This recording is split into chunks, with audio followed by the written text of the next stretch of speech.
Sabi ko, makain ba itong yawa na ito? Baka wild mushroom eh.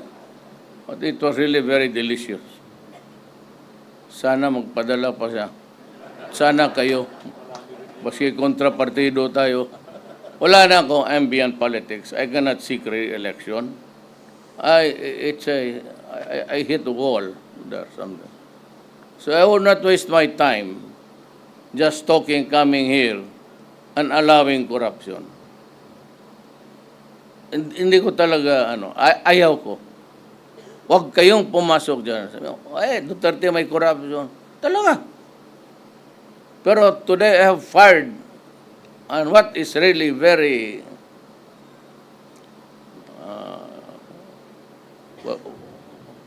what is pitiful is that most of them were with me since 1988 when I became mayor. Alam mo,